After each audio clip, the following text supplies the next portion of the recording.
কব আব্বা মা যারা হারায়া ফেলেছে, আল্লাহ আল্লাহ,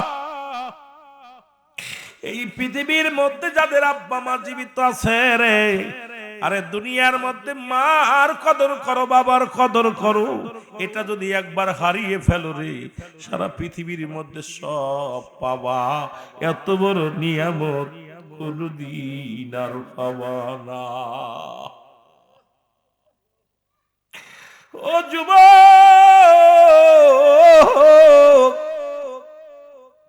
যাদের আব্বা মা নাই, আগামীকাল ফজরের নামাজটা শেষ করে মা বাবার কবরের পাশে দাঁড়াইয়া ইস্তেগফার পড়িয়া, সূরা ফাতিহা 3 বার পড়িয়া, সূরা ইখলাস 10 বার, দুরূদ শরীফ 11 বার, কয়েকবার পাঠ করিয়া কবরের পাশে দাঁড়াইয়া চোখের পানিগুলো ছেড়ে ছেড়ে ডাকবে আর বলবে রব্বির হামহুমা কামা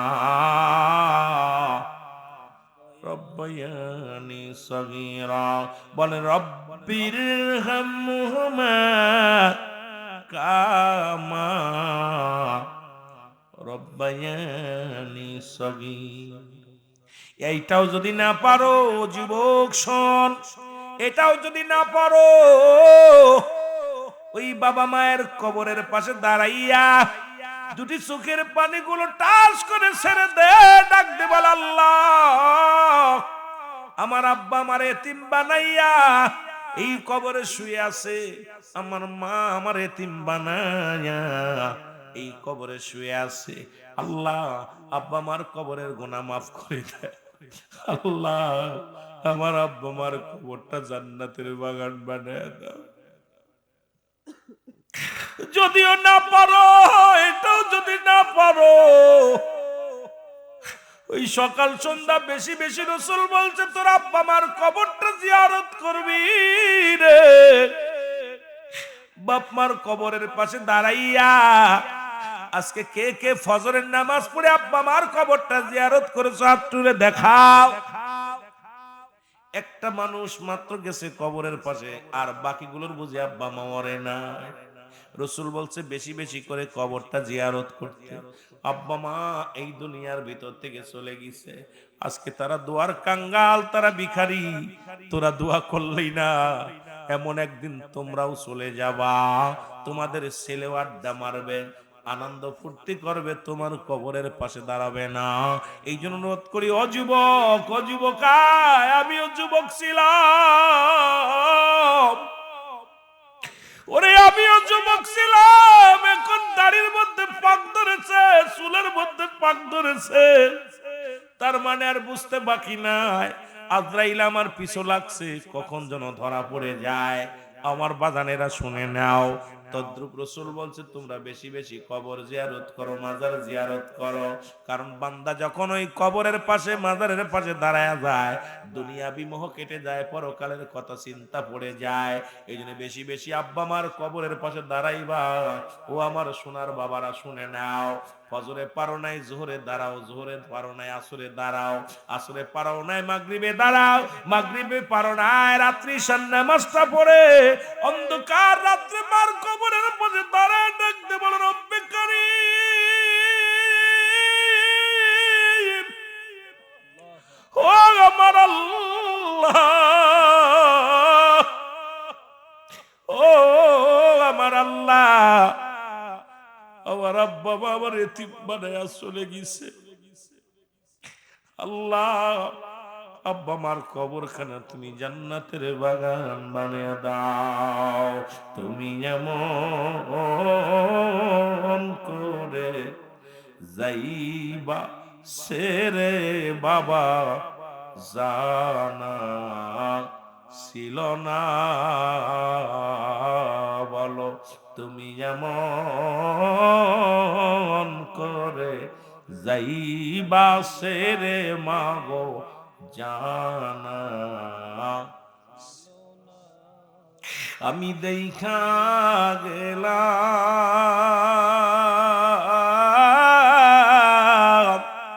নূরের ছবি আবার এসে দেখি নাই জানা ছিল না। যারা মা হারাইছেন, বাবা হারাইছেন, যারা পীর হারাইছেন, একটু আমার সাথে চোখের পানি ছেড়ে ডাক দে বলেন, তুমি যেমন করে যাইবা সেরে মুর্শিদ জানা ছিল না আমার জানা। আমি দেখা গেলাম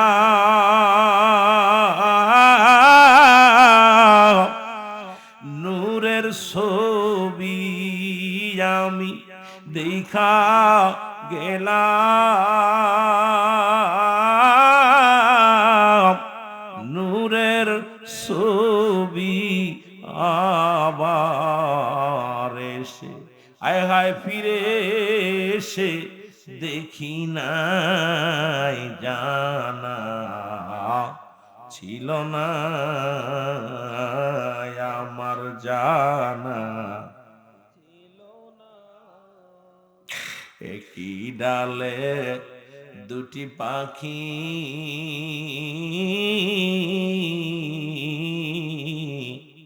কতই করছো ডাকা, ডাকিও মাজান। একই ডালে দুটি পাখি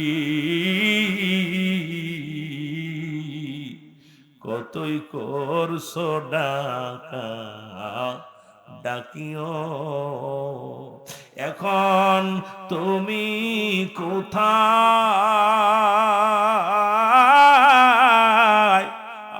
আমি কোথায় মাগো, তুমি কোথায়, আমি কোথায়, কেউ তো কারু দেখি না জানা ছিল না বাজান জানা আমার জানা ছিল না। তুমি এমন করে যাইবা সেরে বাজান জানা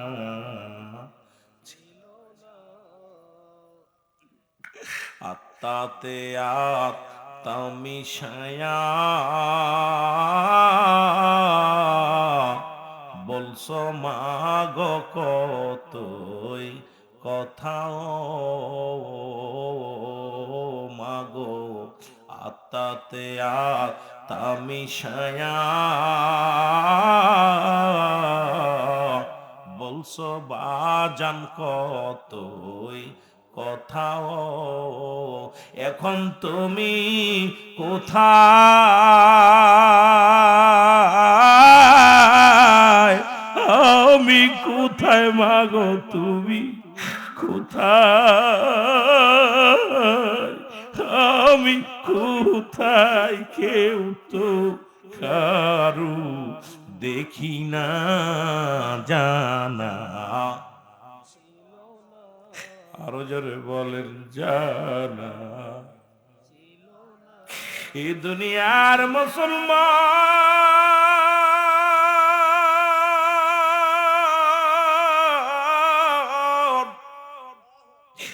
মার মতো দুরুদি হয় না, বাবার মতো দুরুদি হয় না, পীরের মতো বান্ধব হয় না। আজকে যাদের মা নাই রে, বাবা নাই রে, ও আল্লাহ, সামনে রমজান মাস, শীতের রাত্রে মা উঠাইয়া দিত, সেহরি খাইতাম, মা ইফতার গুছাইয়া দিত, খাইতাম। আজকে মাও নাই, বাবাও নাই, কে আর ডাক দিবে রে সেহরি খাইতে, কে আর ডাক দিবে ইফতার করার জন্য, কে আর মুখ দেখে যে মনের কষ্ট বুঝবে রে। ছেলে চাই সম্পদ, বিবি চাই ভালোবাসা, মেয়ে চাই সম্পদ, মা চাই শুধু একমাত্র সন্তানের সুখ, বাবা চায় একমাত্র সন্তানের সুখ। আজকে এমন দরদি যাদের নাই, আল্লাহ আল্লাহ, সেই আব্বা মার কবরখানা তুমি জান্নাতের বাগান বানিয়ে দিও। জোরে জোরে চিল্লায় বলা যাবে না মারহাবা। সেই রমাদান মাস আমাদের জন্য, মুমিনের জন্য বরকতপূর্ণ মাস। আমার আল্লাহ বলেন রজব মাসটা হলো আমার, শাবান মাসটা হলো নবী আপনার, আর মাহে রমজান মাস, এই রমজান মাস হলো আপনার উম্মতের। সুবহানাল্লাহ বলেন। সুতরাং আমাদের রব্বে কারীমের মাস রজব মাস যখন আসলো, এই মাসটা যখন আমাদের থেকে বিদায় হয়ে গেল, ওই মাসটা ছিল রব্বে কারীমের জন্য। আর যে মাসটা বর্তমান চলতেছে শাবান মাসটা, এই মাসটা রসুলকে দিয়েছেন আমার আল্লাহ রহমত স্বরূপ করে। আর রসুলের উম্মতের জন্য যে মাসটা দান করেছে সেই মাসটা হলো মাহে রমজান মাস, যে মাসটার মধ্যে তিনটা ভাগ করেছে, রহমত, মাগফিরাত, নাজাত। জোরে জোরে চিল্লায়া বলা যাবে না আল্লাহু আকবার। এই যে রসুল বলছেন মানুষের ভিতরে পাঁচটা জিনিস, পাঁচটা নিয়ামত পাইয়া ওই ব্যক্তি যেন গনিমতের মাল মনে করেন। খুব খেয়াল, যদিও রমজান মাসের আলোচনা আমার ভাইজান করেছেন, আমি একটু টাচ দিয়ে আমি মূল আলোচনায় চলে যাব। যেহেতু আর সবেমাত্র একদম আমাদের নাকের ডাগায় চলে আসছে রোজা, এই রোজার মাসটা পবিত্র মাস। রসুল বলছে বান্দা, প্রতিটা বান্দার জীবনে পাঁচটা গুরুত্ব বিষয়, এই গুরুত্ব বিষয়ের পুরো খুব গুরুত্ব আমাদের রাখতে হবে। এই পাঁচটা দিক, পাঁচটা নিয়ামত যদি কোনো ব্যক্তি পায়, এই ব্যক্তিটা যেন গনিমতের মালের মতো হেফাজত করে। যেমন যুদ্ধের ময়দানে কাফের বেঈমানেরা যখন পরাজয় হয়েছে, তাদের মালামাল যখন ফেলে থুয়ে গেছে, রসুল বলছে যে যেটা পারবে তোমরা নাও। গনিমতের মাল যেমন কোনো হিসাব নাই, হিসাব ছাড়া যে যেটা পারবে সেই সেটা ভক্ষণ করবে, সেই সেটা নিবে। তদ্রূপ নবীজি বলছেন প্রতিটা মানুষের জীবনে পাঁচটা করণীয় মায়ের রমাদান মাস আসার আগে। এর মধ্যে এই আসার আগে হলো চারটা জিনিস, আর একটা হলো মায়ের রমাদান মাস। এই পাঁচটা গুরুত্বপূর্ণ বিষয় আমি আপনাদেরকে জানিয়ে দিয়ে যাই, তারপরে মেন আলোচনায় যায়, যাতে আপনাদের উপকার হয়। আলোচনা শুনলে যেন জ্ঞান বাড়ে, যাতে আমল করতে পারি, গুনাহ মাফ করে এখান থেকে যাইতে পারি। আল্লাহ যেন সেই তৌফিক দান করে। জোরে জোরে চিল্লায় বলেন মারহাবা। নবী প্রেম সুধা পান কর সবে মন বেদনা যত না জুরাইবে। বলেন নবী প্রেম সুধা পান কর সবে মন বেদনা যত না জুরাইবে। খোদা তত পাবে ধরলাভ হবে, নবী পদবিনে বাব সবই মিশে। নবী পদবিনে বাব সবই মিশে। নবী পে মসধা পান কর সবে মনবে দনা যত না জুরাইবে। বল মনবে দনা যত না জুরাইবে। এ দুনিয়ার মুসলমান,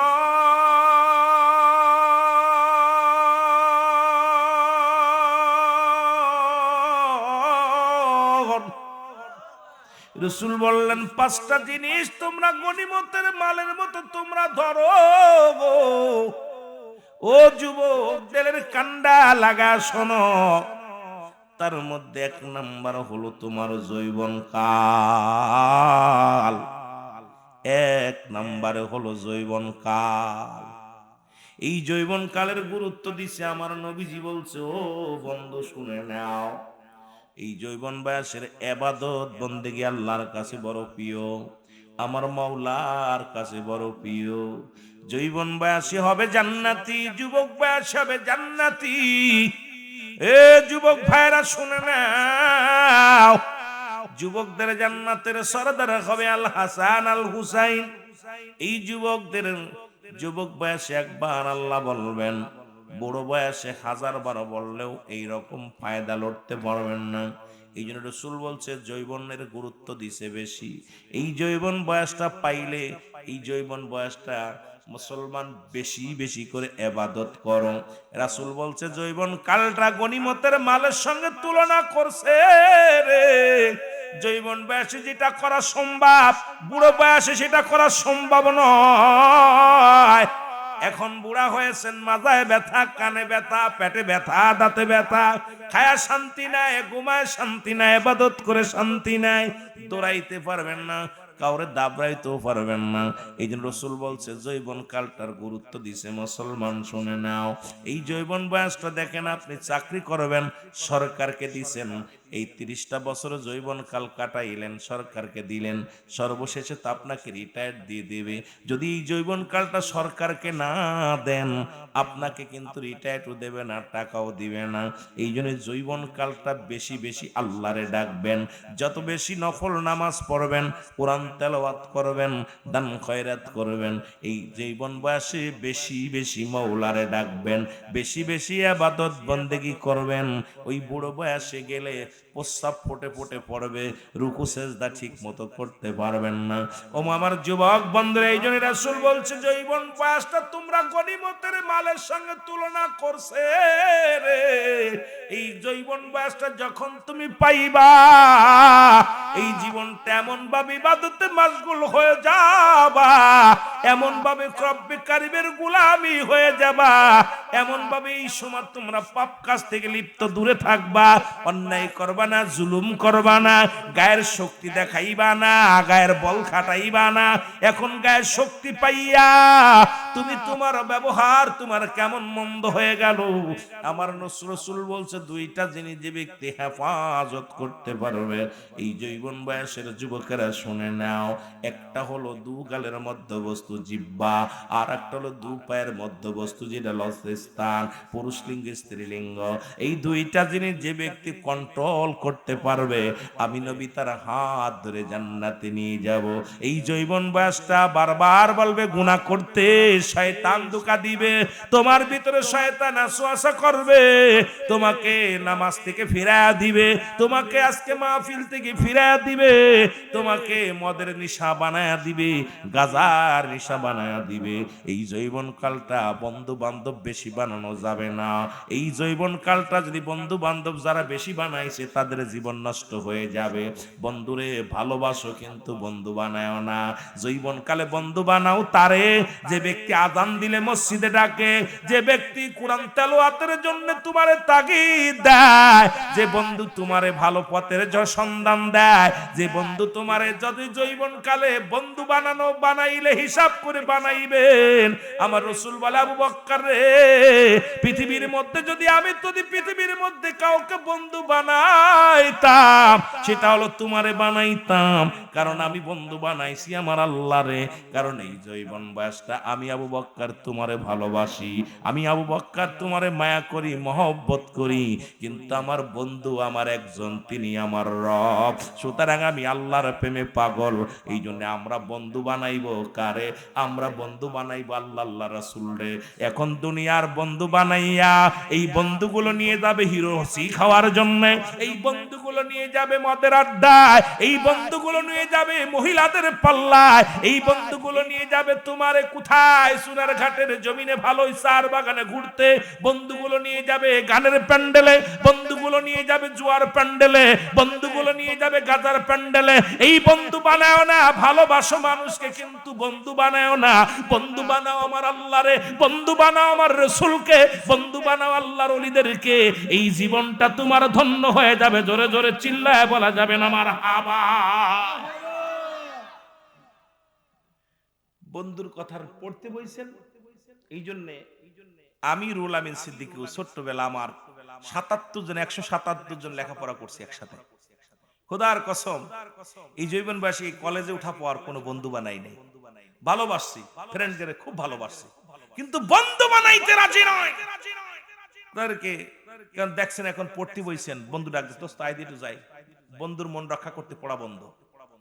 বসছেন এখন বাবা ডাকছে, বাবা মক্কাতে যাও, বন্ধু বানাইছেন তারা ডাক দিল দোস্ত বাজারে যেতে হবে, এখন বন্ধুর মন রক্ষা করতে যা চলে যাবেন না। আপনি ভালোবাসেন কিন্তু বন্ধু সবাইরে বানানো যাবে না। বন্ধু বানাইছেন তো জীবনটা শেষ। এই যৌবন বয়সে যারাই অন্যকে এই হিসাব করে বন্ধু বানাই নাই তার জীবনটা বরবাদ। এটার পরে আলোচনা করলে ঘন্টা 3-4 করতে পারবো, কিন্তু এত তো আপনাদেরকে এখন জনগণ যদি বেশি হয় আস্তে আস্তে আলোচনার মধ্যে মজা পাবো। যে অনেক ভালো লাগছে যে মাঠে অনেক লোক এসে গেছে, আরো বাকিগুলো আসবে।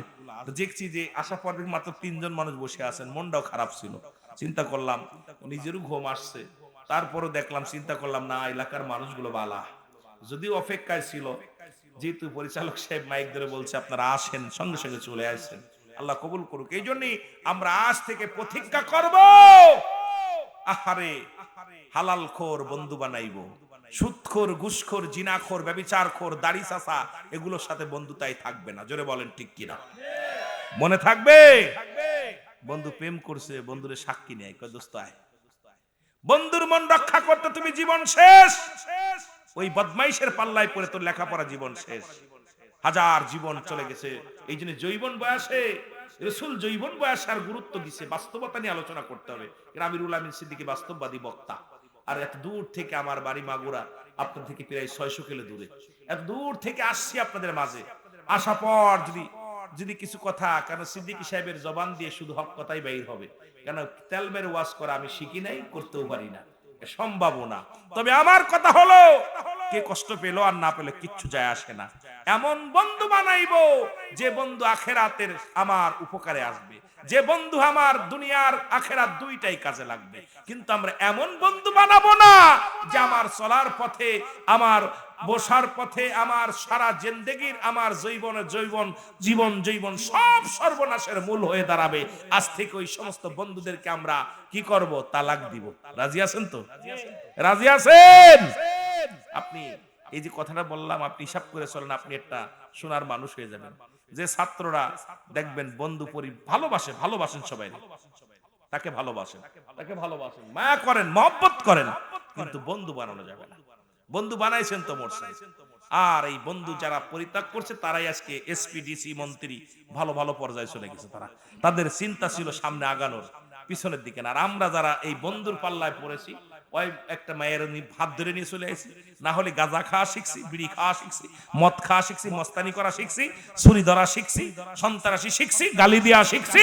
এটা হলো আমরা শিখেছি। এই জন্য রাসূল পাক সাল্লাল্লাহু আলাইহি ওয়াসাল্লাম আবু বকরকে বলতেছিলেন, আবু বকর রে, আমি যদি দুনিয়ার কোনো বন্ধুকে বন্ধু বানাইতাম তাহলে তোমাকে বানাইতাম। কারণ তোমাকে বানাই, আমি তোমাকে ভালোবাসি, সাথী বানাই, সব বানিয়েছি। কিন্তু বন্ধু আমার রব্বে করিম, আমি যতটুকু সময় পাই আমি আমার রব্বের গোলামি করি। কারণ ওই সময়টা আমার প্রেম থাকে আমার আল্লাহর সাথে, তোমার সাথে না। ভালোবাসা থাকে তোমার সাথে, কিন্তু প্রেম থাকে ডাইরেক্ট কার সাথে? আরো জোরে বলেন, কার সাথে? ও তোরা দেখলে ছবি পাগল হবি, দেখলে ছবি ওরে কাঁদবি বসে নিরালায়, তোরা কাঁদবি লাই। আমার দয়াল নবী যেই দেশে ঘুমায়, আমার দয়াল নবী প্রেম যদি করবি রে মন, বল প্রেম যদি শিখবি রে মন, সব সেরে চল মদিনায়, তোরা সব আমার দিনের রাসূল যেই দেশে ঘুমায়, আমার মায়ার নবী ও তোরা দেখলে ছবি পাগল হবি, দেখলে ছবি ওরে কাঁদবি বসে নিরালায় তোরা কাঁদবি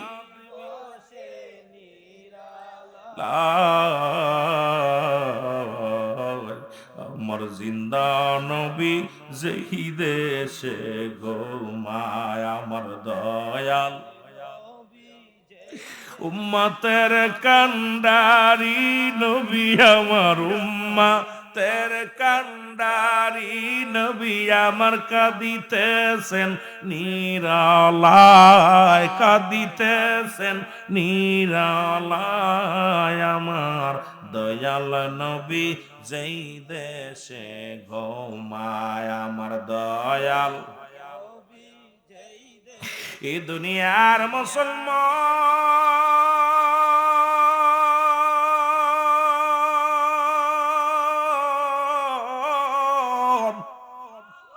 এই জন্য আমার রাসূল বলছে যৌবন কালটা তোমার গনিমতের মালের সঙ্গে তুলনা করছে রে। যখনই সময় পাবে নফল নামাজ পড়ো, যখনই সময় পাবে তুমি কিতাব পড়ো, যখনই সময় পাবে কোন প্রেমিকার পলে পড়িয়া ফোন টিপা বন্ধ করে এই সময়টুকু জিকির করো। কারণ বুড়া হয়ে এন্তেকাল করবা এমন কোন গ্যারান্টি নাই। বাবারে 80 বছর বয়স, আজকে পীর সাহেব কেবলা যতদিন বেঁচে আছে এতদিন আপনি বাঁচবেন এমন কোন গ্যারান্টি নাই। কারণ এখন যে কোনো মুহূর্তে আপনি চলে যেতে পারেন। যে সময়টুকু পাবেন এই জীবনকালে বেশি বেশি করে রব্বে কারিমের গোলামি করবা গো। এই জন্য রাসূল পাক সাল্লাল্লাহু আলাইহি ওয়াসাল্লাম এই যৌবন কালটা গনিমতের সঙ্গে তুলনা করেছে, গনিমতের মালের সঙ্গে তুলনা করেছে।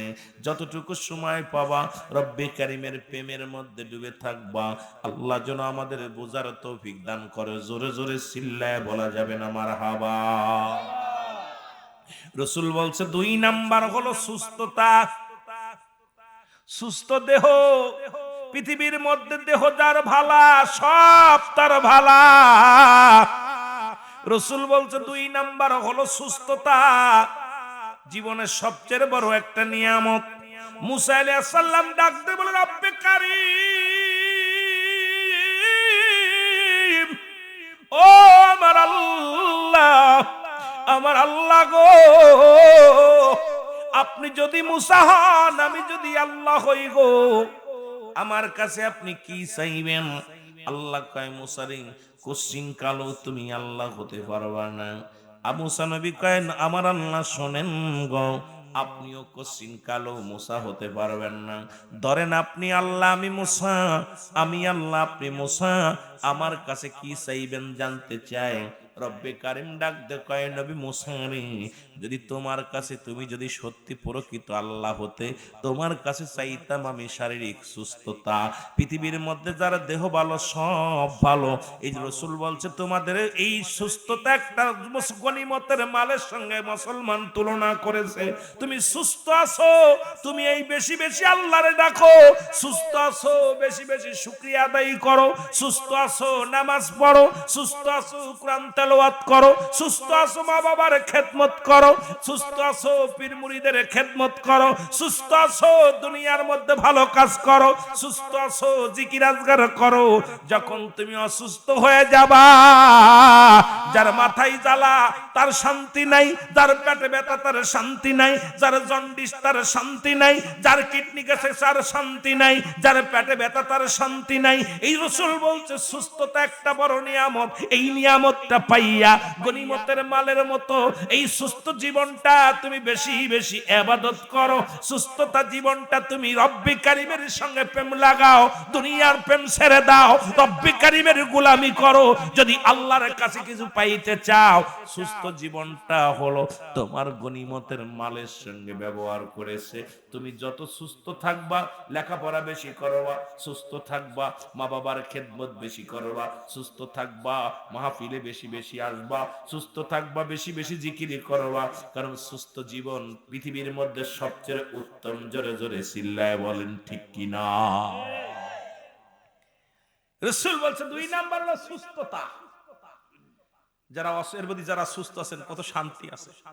একটু অসুস্থ যার দেহের মধ্যে নামাজ পড়ে শান্তি পাচ্ছেন না, খেয়ে শান্তি পাচ্ছেন না, যার দেহে একটু গ্যাস আছে, গ্যাস এই যে রোজার মাস আসতেছে, রোজা থাকবে না, গ্যাসের জন্য খায়ে শান্তি নাই, যার আপনার চোখই কম দেখে সে ভালো মতো আপনাকে দেখতে পারে না, কিনারে আহা কত যে অশান্তি। এই জন্য সুস্থতা যারা আছেন সবাই খেয়াল করবেন ওয়াজটা, কারণ আগেই বলেছি যেহেতু আইসি কিছু কথা বলি, কষ্ট হচ্ছে আপনাদের, কষ্ট হলে বলবেন। তাবারক আছে নাকি?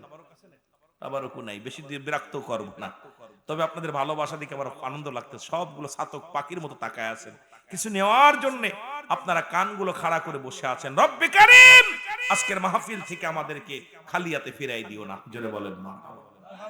আর একটু জোরে বলেন মারহাবা। আমার ভাইরা, আমার বন্ধুরা, আমার রাসূল বলছে 3 নাম্বার হলো ধন সম্পদ। তুমি এটাও গনিমতের মালের সঙ্গে ব্যবহার মুসলমান তুলনা করেছে। তুমি যখনই কোন ধন সম্পদ সব সময় আসে না, অর্থ করি সব সময় আসে না, যখন আসবে দান করবা বেশি বেশি। রাসূল বলে গেছে এমন একটা সময় আসবে তোমার ধন সম্পদ তোমার ছেলের হাতে থাকবে। দেখবেন মসজিদের ইমাম সাহেব এই মাহফিলের জন্য আপনি বলেন ভাইজান আমি আমার ছেলের লগে একটু পরামর্শ করি, ছেলের যে বলছে বাজান রে মাহফিলে 500 টাকা দিতে হবে, ছেলে দিল 200 টাকা, চিন্তা করে হারে নিজের ক্ষমতা নাই কিন্তু বাড়িও আপনার, জমিও আপনার, সম্পদের সব কিছু রেখে গেলেন আপনি। রাসূল বলছে যখন তোমাদের কাছে গচ্ছিত সম্পদ আল্লাহ দান করে এটা গনিমতের মালের সঙ্গে ব্যবহার করছে, ছেলের মেয়ের জন্য রাখো, আর তুমি সবগুলো গুছিয়ে রেখো না, এগুলো আল্লাহর রাস্তায় দান করো, মসজিদে দান করো, মাদ্রাসায় দান করো, অসহায় মানুষের দান করো। এটা তুমি সবের উদ্দেশ্যে আখিরাতে কামানোর জন্য, আখিরাতে তুমি কামাই করবা, আখিরাতে এটা বেনিফিট পাবা, এটা আশা করে তুমি দান দেন করবা। সব রেখে দিলে আজকে বাড়ি করলা ছেলের জন্য, মেয়ের জন্য বাড়ি করলা, গাড়ি করলা, সম্পদের পাহাড় করে তুলে, কিন্তু তোমার অধিকার নাই, তোমার ক্ষমতা নাই। মুসলমান আমার ক্ষমতা শেষ করে নেওয়া হয়েছে, এখন নিজের টাকা একটু দান করবা তাও ছেলের অনুমতি নেওয়া লাগে। মুসলমান নিজে বাজারে যাবেন ফকিরের মতো 200 টাকা চেতে হয়, ছেলের নিজের সম্পদ, নিজের বাড়ি, নিজের ঘর সব কিছু আপনার, এরপর ছেলের বলতে হয় বাজান রে আমি তোর বোনের বাড়ি যাবো 100 টাকা দে, বাজারে যাব 50 টাকা দে, বাবারে আমি কি কিনবো পান কিনবো 10 টাকা দে। এই যে আপনি পরাধীন হয়ে যান, স্বাধীন থাকেন না। এই যে রাসূল বলছে যখন মানুষের কাছে তোমার কাছে যখন অর্থ আসবে, যখন তোমাদের কাছে মাল সমমান আল্লাহ পাক দান করবে, এখান থেকে বেশি বেশি করে ওই গনিমতের মালের মতো তোমরা দান করো, দান করো আখিরাতের জন্য, আখিরাতের জন্য বেশি বেশি করে আল্লাহ রাস্তায় দান করো। এই তোমার সম্পদ তুমি দান করো, মসজিদে 10,000 দাও, মাদ্রাসায় দাও, রাস্তা করে দাও, মাহফিলে দাও, আল্লাহর দ্বীনের কাজে ব্যয় করো, অসহায় মানুষের পাশে দাঁড়াও। মুট করে শুধু রেখে দিলা, সব রেখে দিলা। আজকে যারা রাখছেন আমার কথাগুলো খুব খেয়াল করবেন, যদি আপনার এই কথা খেয়াল ভালো না লাগে বলবেন হুজুর আপনি রং করতেছেন। আজকে মুসলমান আমার এই চাকরি করলাম ছেলে মেয়ের জন্য, সম্পদ করলাম আপনার ছেলে মেয়ের জন্য, ব্যবসা করলাম ছেলে মেয়ের জন্য। আপনার ইমাম সাহেব যে মসজিদ ইমামতি করে, এলাকায় বাড়ি কিন্তু ওই দরবারে যে ইমামতি করে কিসের জন্য? পেটের জন্য, সম্পদ ছেলে মেয়েদের জন্য। আর সেই সম্পদ রেখে যাবে, ওই ছেলে মেয়ে দান করবে না, ওই ছেলে মেয়ে সবের জন্য তোমার কোনো খরচ করবে না, তুমি অসহায় হয়ে যাবে, তুমি এই মুর্দা মানুষের মতো, মরা মানুষের মতো হয়ে যাবে। তখন নিজে লেজ যখন তোমার ক্ষমতা লেজ হয়ে যাবে, তখন দুনিয়ার মধ্যে ওই মরা মানুষের মতো তোমার সময়টা কাটবে। এই যে রাসূল বলছে যখন তোমরা সম্পদ, রব্বুল আলামিন সব সময় সম্পদ দেবে না, সব সময় অর্থ দিবে না, সব সময় দিবে না, ক্ষণে দিবে ক্ষণে দিবে না। এমন একটা মানুষ ছিল, এমন একটা সময় দিনে 5,000 কামাইছেন, এখন 500 টাকা পারেন না, আবার 500 কামাইছেন এখন 200 পারেন না, 200 কামাইছেন এখন 1 টাকাও পারেন না, কারণ সব সময় অর্থ করে আসবে না। আল্লাহর রাসূল বলে গেছেন তোমাদের কাছে যখন অর্থ করে আসবে এগুলো দিনের পথে ব্যয় করবে। জোরে জোরে চিল্লায় বলেন সুবহানাল্লাহ। কথা কি ক্লিয়ার? বুঝেননি কথা? আজকে আপনি যেটা নিজের পকেটের টাকা যেটা খরচ করতে পারেন, ছেলে মেয়ের কাছে ওইটা নিয়ে খরচ করে দিন কিরাম পান? আব্বা এত টাকা দিবা না, বউ কবে দেওয়া যাবে না, ছেলে কবে দেওয়া যাবে না, মেয়ে কবে দেওয়া যাবে না, তোমার সব তোমার মনে চাচ্ছে আল্লাহ 1,000 টাকা দান করবো, দেবে না।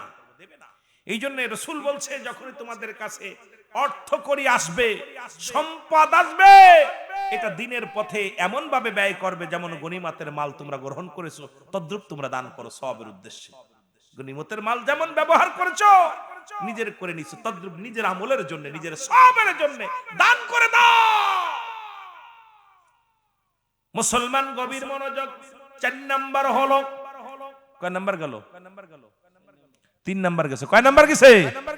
3 নাম্বার গেল। 4 নাম্বার হলো পৃথিবীর মধ্যে রাসূল বলছে 4 নাম্বার হলো তোমাদের পিতা মাতা এই দুনিয়ার মধ্যে যারা পাবা গনিমতের মালের সঙ্গে সম তুলনা করছে, তোমাদের আব্বা তোমাদের মা, এই দুইটা যারা দুনিয়ার মধ্যে পাবা এমন ভাবে তাদের খেদমত করবা, এমন ভাবে তাদের খেদমত করবা, তাদের সম্মান করবা, তাজিম করবা, তাদেরকে আজ তাদের সুখে শান্তিতে রাখবা, তাদের প্রয়োজনীয়তা পুরা করবা। তাদের কি লাগবে তাদের যত সময় পাবা মা বাবার খেদমত করবা, পায়খানা প্রস্রাব ধোয়া দিবা, পারলে বাবারে তুমি খাওয়ায়া দিবা, পারলে বাবারে তুমি ঘুম পাড়ায়া দিবা, সারা রাত ধরে মায়ের পাটে পো বাবার পাটে পো, কারণ আব্বা মার মতো এত বড় নিয়ামত হয় না। আল্লাহর পরেই হলো আব্বা মার স্থান। রাসূল বলছে যদি কোনো ব্যক্তি তোমরা আব্বা মা পাইছো পর গনিমতের মালের সঙ্গে তুলনা করছে রাসূল, তোমাদের আব্বা তোমার মা এই দুইটা যে ব্যক্তি পাইলো পৃথিবীর কারোর সঙ্গে তুলনা হবে না। সারা পৃথিবী একদিকে, তোমার মা বাবা একদিকে, সম্পদের পাড় একদিকে, তোমার মা বাবা একদিকে। পৃথিবীর মধ্যেই মা বাবা পাইয়া যে ব্যক্তি আমল করলো না, মা বাবার কাছ থেকে গুনাহ ঝরায় নিতে পারলো না, 3 শ্রেণী মানুষের দোয়া কবুল করে না আমার আল্লাহ। 1 নাম্বার হলো পিতামাতার নাফরমানি সন্তান, 2 নাম্বার হলো এতিমের মাল ভক্ষণকারী, 3 নাম্বার হলো মুসলমান হিংসুটে মানুষের দোয়া কবুল করে না।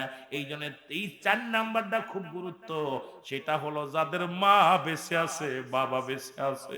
আজকে রাত্রে বাড়িতে পায়ের মধ্যে পড়ে যাবি, মার পায়ের মধ্যে পড়ে বলবি মা, মারে তুমি 10 মাস 10 দিন গর্ভে ধারণ করেছিলা, সেই ঋণ কোনোদিন পরিশোধ করতে পারবো না। বাবারে বলবা বাবা গো, তোমার পায়ের মধ্যে পড়ে বলবা আব্বা জান, আমার আব্বা জান, আপনি আমার দুনিয়া আনার জন্য যে ভূমিকা পালন করেছিলেন এই ঋণ আমি শোধ করতে পারবো না, আমার গায়ের চামড়া দিয়া যদি জুতা বানা দি তোমার ঋণ শোধ হবে না। এই রাসূল বলছে তোমাদের আব্বা মা যাদের দুনিয়ার মধ্যে পাবি গনিমতের মালের মতো আঁকড়ে ধরবি, ছাড়বি না। আজকে আব্বা মা পায়া তাদের ভাত চটে না, বোর কাপড় চটে, ছেলে মেয়ের কাপড় চটে, ছেলে মেয়ের মজা চটে, বাবার জন্য পান চটে না, বাবার জন্য মা লাগে না, মার জন্য মায়া লাগে না। রাসূল তার মাদের কত ভালোবাসে তার একটা প্রমাণ শোনো। নবীজির কদমে একজন জনক মহিলা আসলেন, রাসূলুল্লাহর কাছে আসা পর নবীজি দাঁড়াইলেন, নিজের চাদর মুবারক বিছায়া দিলেন, রাসূলুল্লাহ চাদর মুবারক নিজের রুমাল মুবারক বিছায়া দিলেন, এরপরে এই চাদরের মধ্যে বসলেন, নবীজির কানে কানে কথা বললেন। এবার যখন উঠে দাঁড়াইলেন, রাসূল উঠে দাঁড়াইলেন, যতক্ষণ পর্যন্ত এই মহিলা রাসূলের চোখের আড়াল না হলো রাসূল ততক্ষণ পর্যন্ত তাকায়া তাকায়া চোখের পানি ছাড়তে লাগলো।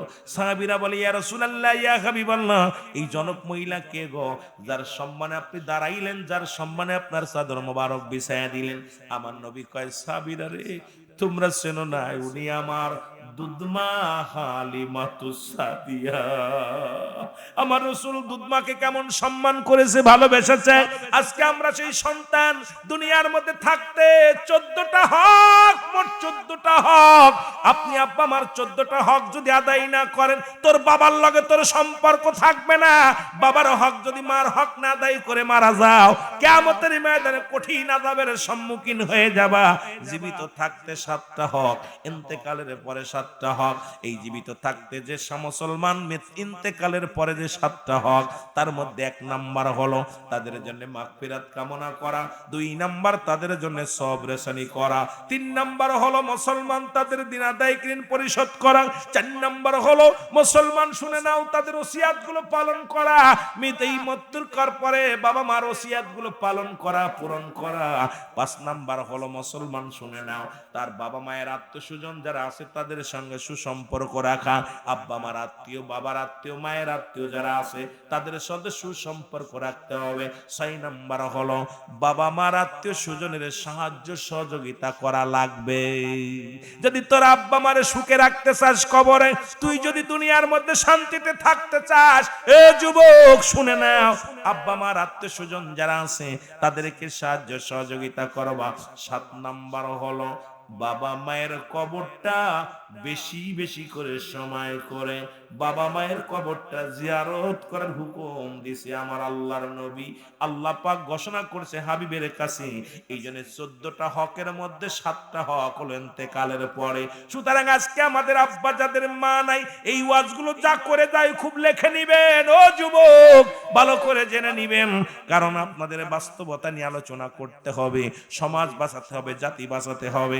আজকে আমাদের সমাজের ওয়াজ নসিহত যা করি নিজেরাও পালন করি না, আপনারাও করেন না।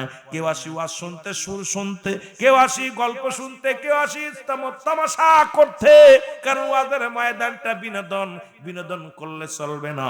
ওয়াজের ময়দানটা হলো একটা পাঠ্যদান করতে হবে, এখান থেকে কিছু নিয়ে যেতে হবে, মাহফিলে বসে কিছু না কিছু নেওয়ার চেষ্টা করতে হবে, এখান থেকে যেন কেউ খালি হাতে ফিরে যায় না। জোরে জোরে বলেন ঠিক কিনা? মা বাবার কথা মতো যে জন চলে না, বলো মা বাবার কথা মতো আল্লাহ নবীর দয়া তারা পাবি না বাইরে, আল্লাহ নবীর দয়া তারা পাবি না। বলো মা বাবার কথা মতো যে জন চলে না, বলো মা বাবার, আরো জোরে জোরে বলেন, মা বাবার কথা মতো যে জন চলে না, আল্লাহ নবীর দয়া তারা পাবি না বাইরে, আল্লাহ। গজলটা গাইছিল কে জানেন? তোফাজ্জল হোসেন যুক্তিবাদী। বেচারা চলে গেছে, হঠাৎ করে গাইতেছি, প্রাণের ভিতর লাগতেছে, আঘাত লাগতেছে। অসংখ্য মানুষ তার ওয়াজ শুনে মা বাবার খেদমত করতেছে। এখন আমরা ডিজিটাল বক্তা, ওয়াজ করলে এটাকে নিয়ে বর্তমান কি হয়, এটা নিয়ে ফান বানাইতেছে, এটাকে নিয়ে আয় হায় কি যে শুরু হলো। আর এই মানুষটা তো এত কোরআন হাদিস দিয়ে আলোচনা করতো না। আলোচনার মধ্যে মানুষ দেখ ঘুষ ছাড়ছে, সুদ ছাড়ছে, মা বাবার প্রতি অনুগত্য হয়েছে, মা বাবার প্রতি প্রেম ছিল তাদের, কারণ সেই ওয়াজে ছিল তাসির, সেই ওয়াজে ছিল প্রেম। আর আমাদের ওয়াজ এখন ডিজিটাল। এর মা বাবার কথা মতো যে জন চলে না, বলো মা বাবার, আল্লাহ নবীর দয়া তারা পাবি না বাইরে, আল্লাহ।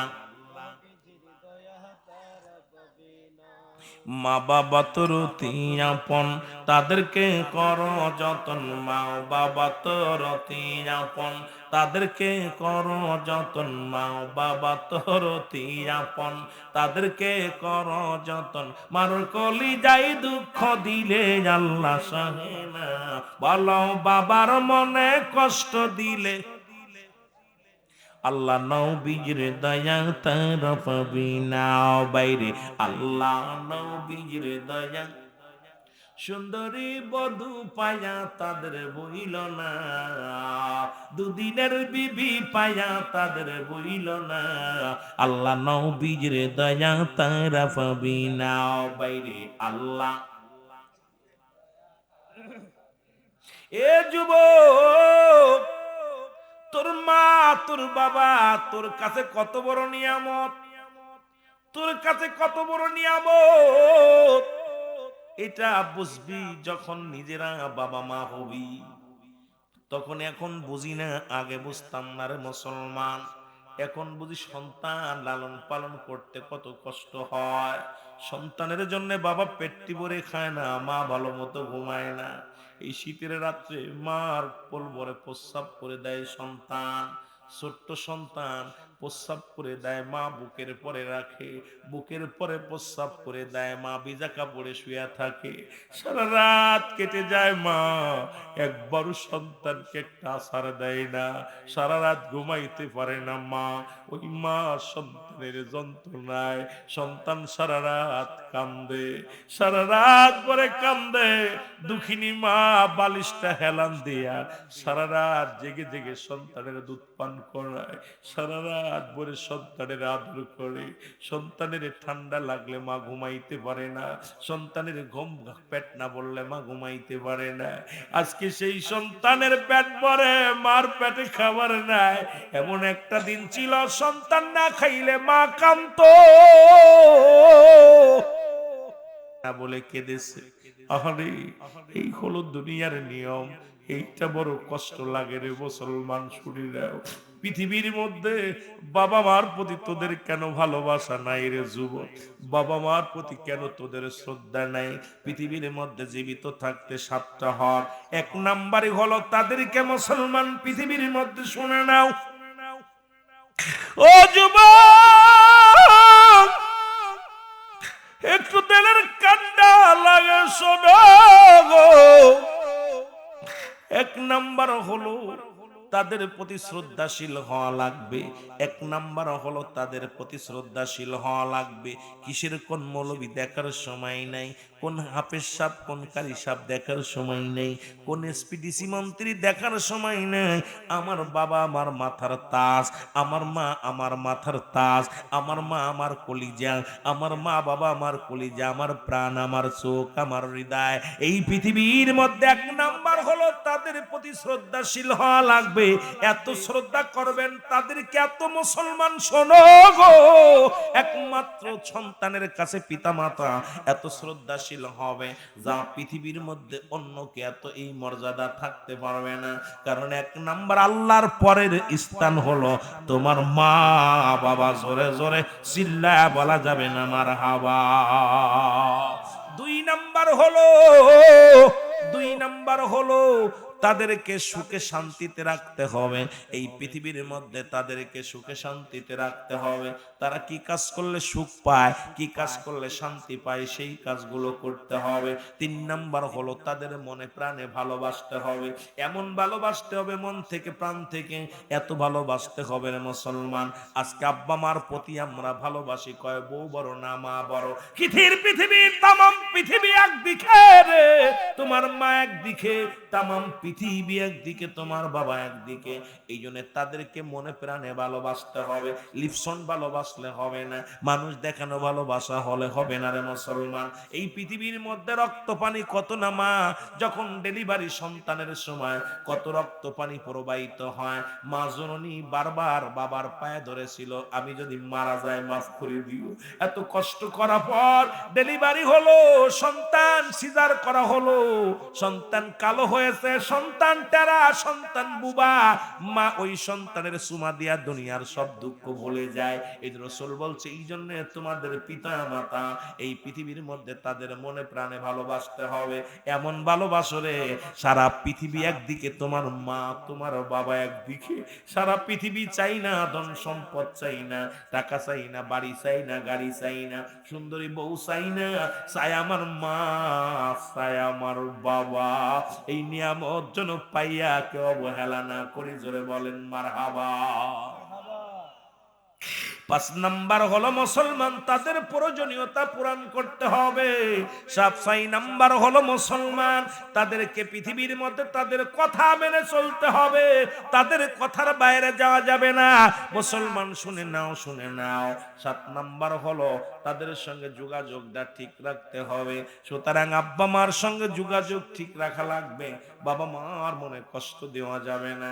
এমন ভাবে আমাদের এমন সন্তান আছে মাসের পর মাস চলে যায়, সপ্তাহের পর সপ্তাহ চলে যায়, আব্বা মার খবর নিতে পারি না, খোঁজ নিতে পারি না। আর এই জায়গাটা যদি তুমি ঠিক না রাখতে পারো, তোর নামাজ বরবাদ, তোর রোজা বরবাদ। আগে মাকে সান্ত্বনা দে, বারে বাবারে সান্ত্বনা দে। আব্বা মা যদি একবার রাজি হয়ে যায়, রব্বে কারীম তোর উপরে রাজি খুশি হয়ে যাবে। জোরে জোরে চিল্লায় বলা যাবে না মারহাবা। ওরে মা বাবার কথা মতো যে জন চলে না, বলো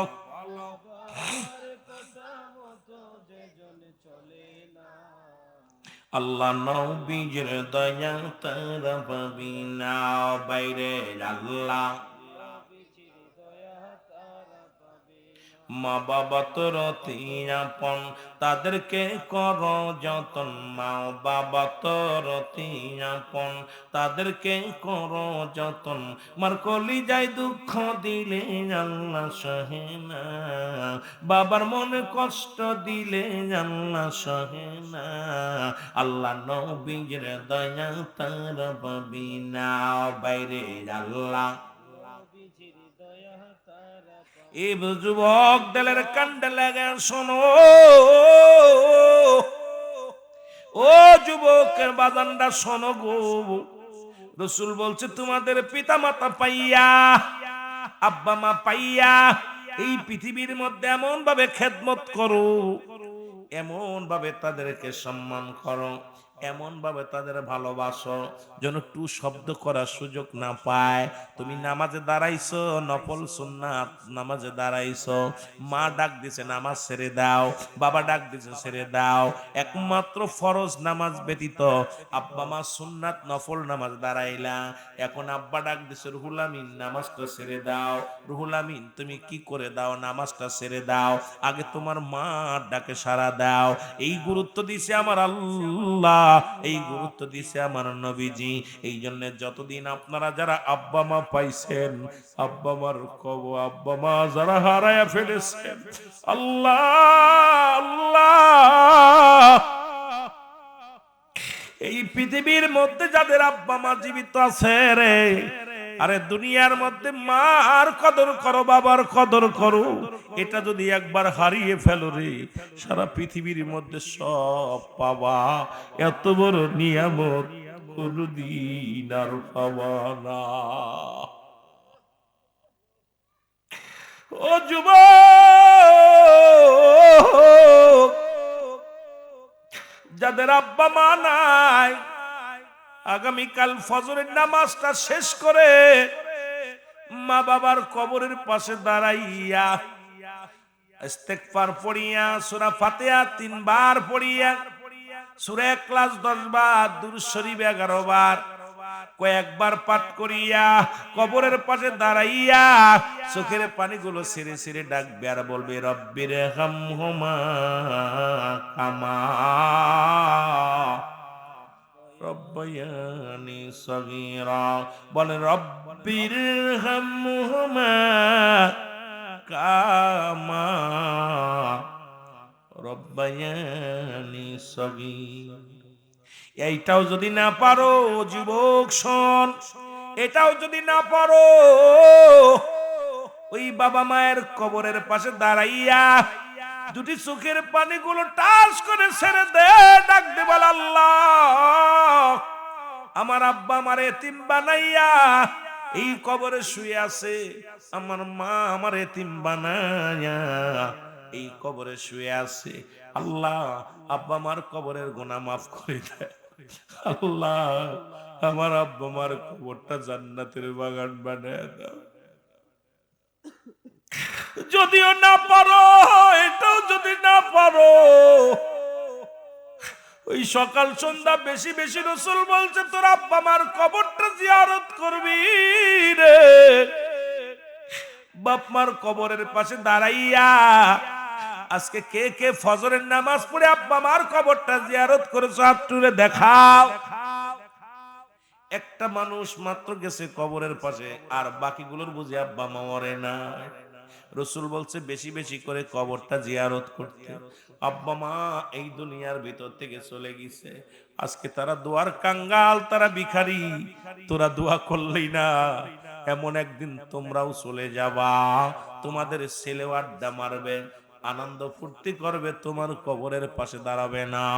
এই জন্য অনুরোধ করি, অযুবক অযুবকায়, আমিও যুবক ছিলাম, ওরে আমিও যুবক ছিলাম, এখন দাড়ির মধ্যে পাক ধরেছে, চুলের মধ্যে পাক ধরেছে, তার মানে আর বুঝতে বাকি নাই আজরাইল আমার পিছু লাগছে, কখন যেন ধরা পড়ে যায়। আমার বাজানেরা শুনে নাও, তদ্রুপ রসুল বলছে তোমরা বেশি বেশি কবর জিয়ারত করো, মাজার জিয়ারত করো, কারণ বান্দা যখন ওই কবরের পাশে মাজারের পাশে দাঁড়ায় যায়, দুনিয়া বিমোহ কেটে যায়, পরকালের কথা চিন্তা পড়ে যায়। এই জন্য বেশি বেশি আব্বা মার কবরের পাশে দাঁড়াইবা। ও আমার সোনার বাবারা শুনে নাও, ফজরে পারো নাই জোহরে দাঁড়াও, জোহরে পারো নাই আসরে দাঁড়াও, আসরে পারো নাই মাগরিবে দাঁড়াও, মাগরিবে পারো নাই রাত্রি নামাজটা পড়ে অন্ধকার রাত্রে মার কবরের পাশে দাঁড়ায় দেখতে বলো, রব্বে কারীম, ও আমার আল্লাহ, ও আমার আল্লাহ, আমার আব্বা আমার এতিম বানায়া চলে গেছে, আল্লাহ আব্বা মার কবরখানা তুমি জান্নাতের বাগান বানিয়ে দাও। তুমি এমন করে যাইবা সেরে বাবা জানা ছিল না, বলো তুমি এমন করে যাইবা সেরে মাগো জানা। আমি দেখা গেলাম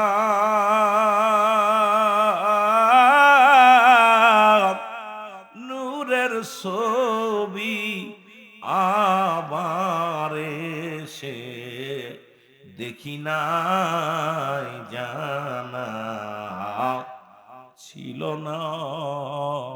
যারা মা হারাইছেন, বাবা হারাইছেন, যারা পীর হারাইছেন, একটু আমার সাথে চোখের পানি ছেড়ে ডাকতে বলেন, তুমি যেমন করে যাইবা সেরে মুর্শিদ জানা ছিল না আমার জানা। আমি দেখা গেলাম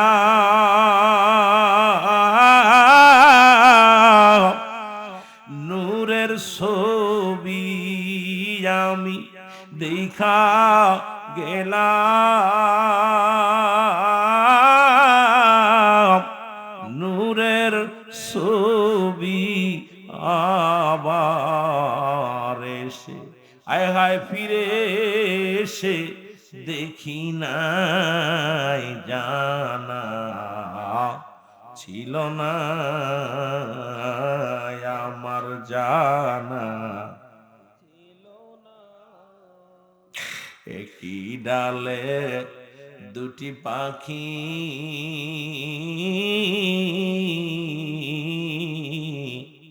কতই করছো ডাকা, ডাকিও মাজান। একই ডালে দুটি পাখি কতই করছো ডাকা, ডাকিও। এখন তুমি কোথায়,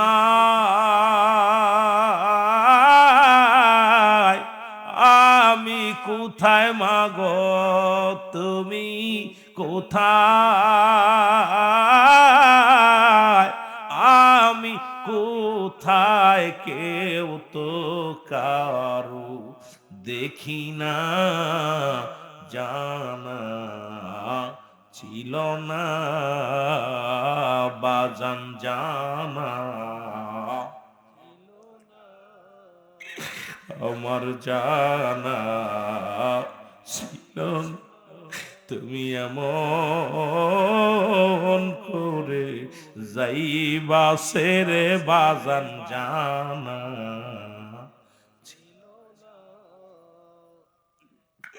আত্মাতে আত্মা মিশায়া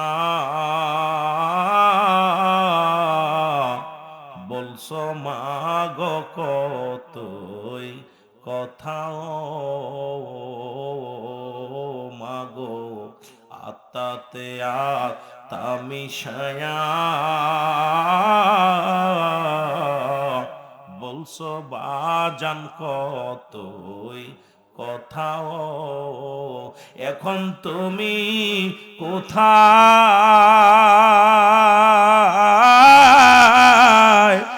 আমি কোথায় মাগো তুমি কোথায়, আমি কোথায় কেউ তো কারু দেখি না জানা।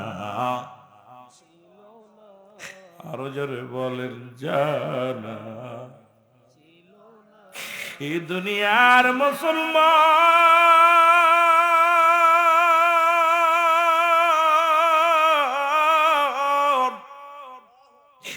মার মতো দরদি হয় না, বাবার মতো দরদি হয় না, পীরের মতো বান্ধব হয় না। আজকে যাদের মা নাই রে, বাবা নাই রে,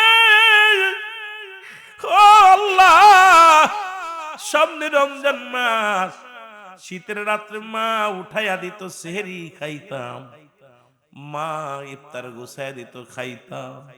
আজকে মাও নাই, বাবাও নাই, কে আর ডাক দিবে রে সেহরি খাইতে, কে আর ডাক দিবে ইফতার করার জন্য, কে আর মুখ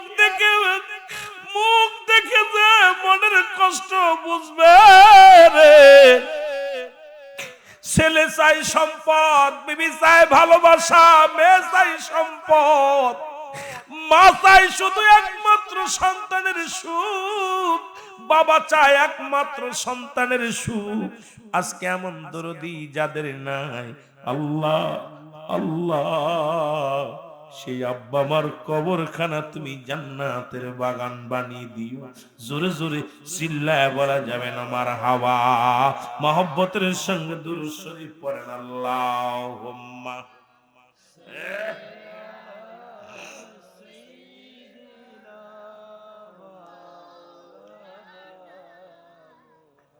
আরো জোরে বলেন আল্লাহুম্মা।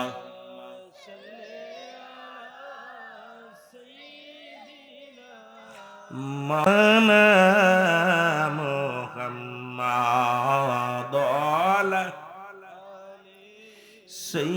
সাইয়্যিদিনা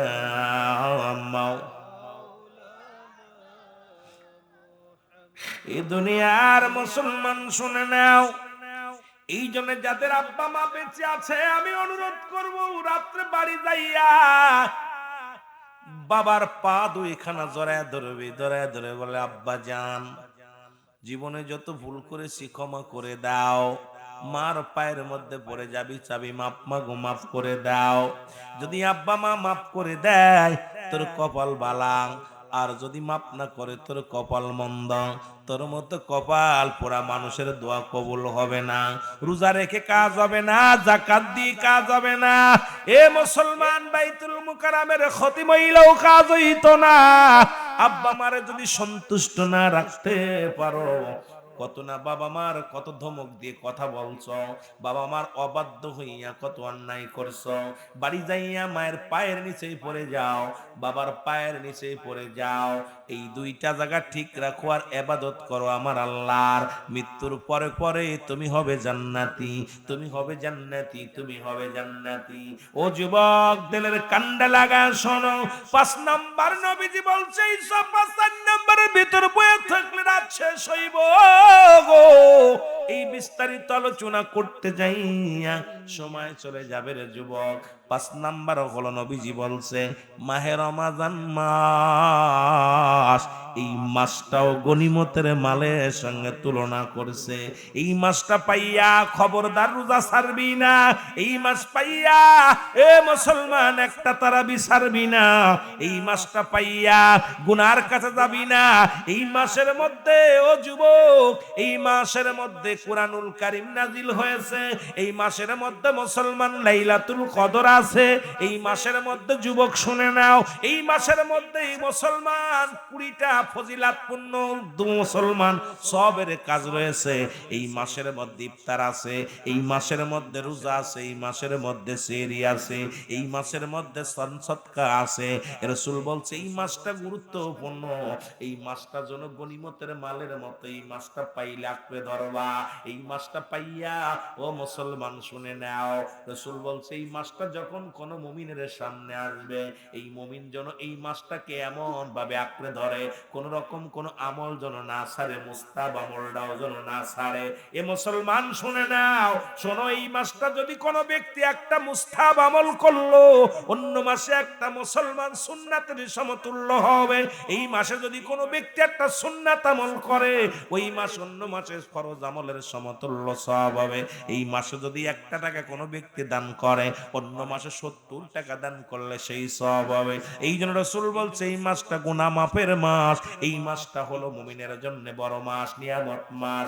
এই একবারে বললাম রজব মাস হলো আল্লাহর, শাবান মাস হলো আমার নবীর, আর এই রমাদান মাস হলো নবীর উম্মতের। সুতরাং এই মাসটা পাইয়া কপাল পুরারা হোটেল বন্ধ হয় না, এই মাসটা পাইয়া এই মাসে রোজা রাখে না, এই মাসটা পাইয়া দান সদকা করে না, এই মাসটা পাইয়া তারাবি পড়ি না, এই মাসটা পাইয়া এ মুসলমান আসলে বেপানা লিপ্ত হয়ে যায়, এই মাসটা পাইয়া এই মাসের মধ্যে শয়তানের পায়ে শিকল বন্দী রয়েছে, এই মায়ের রমাদান মাসটা পাইয়া এই মাসটা জাহান্নামের দরজাগুলো বন্ধ আছে, এই মাসটায় মুসলমান জান্নাতের দরজা খোলা, এই মাসটা কবরের আযাব আল্লাহ দিছে মাফ করিয়া রে মুসলমান।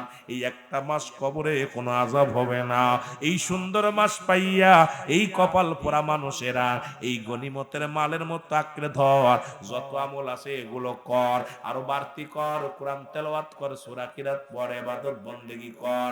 এই 11টা মাস থাকবে তোর জীবনে, একটা মাস ভালো করে ফসল বোন, একটা মাস ভালো করে আবাদ কর, একটা মাসের মধ্যে লাইলাতুল কদর খস, এই মাসটার মধ্যে কোরআন তেলাওয়াত কর, এই মাসটার মধ্যে সদকাতুল ফিতরা আদায় কর, এই মাসটার মধ্যে মুসলমান শুনে নাও দান ধ্যান কর, এই মাসটার মধ্যে বেশি বেশি করে দোয়া পড়, এই মাসটার মধ্যে শেষ 10 দিন আছে বরকতপূর্ণ রে মুসলমান। প্রথম 10 দিন রহমত, তারপরে 10 দিন হচ্ছে মুসলমান মাগফিরাত, তারপরে 10 দিন হচ্ছে মুসলমান জাহান্নাম থেকে মুক্তি। এই শেষের 10টা দিন বেজোর রাতগুলো বেশি বেশি করে ইবাদত কর, শেষের দিন 10টা দিন ইতিকাফে থাক, কোরআন তেলাওয়াত কর। এই মাসটা রাসূল বলছে এই মাসটা যখন পাইবি, অন্য মাসের গুনাহ মাফের জন্য বেশি বেশি কানবি। এই মাসটা যখন বান্দা তোর পাশে আসবে, তোর জীবনে একবার আইব। মুসলমান শুনে নাও, এই মাসটা পাইয়া এমন ভাবে ইবাদতে মাসগুলো হইবি, এমন ভাবে আল্লাহর গোলামি করবি। এই মাসটা পাইয়া এ মুসলমান শুনে নাও, এই মাসটা পাইয়া এমন ভাবে সম্পদ গড়বি, আমলের সম্পদ, যে পাহাড় পর্যন্ত যেন গড়তে পারিস। আমার বাবারা, আল্লাহ যেন আমাদের তৌফিক দান করে। জোরে জোরে চিল্লায়া বলা যাবে না মারহাবা। এই যে 5টা ফজিলাত পূর্ণ আলোচনা করলাম, এত আলোচনা করে কিটা করতাম রে ভাই? হাই হাই, 12:30 বাজতেছে, আপনাদেরকে ছেড়ে দিব।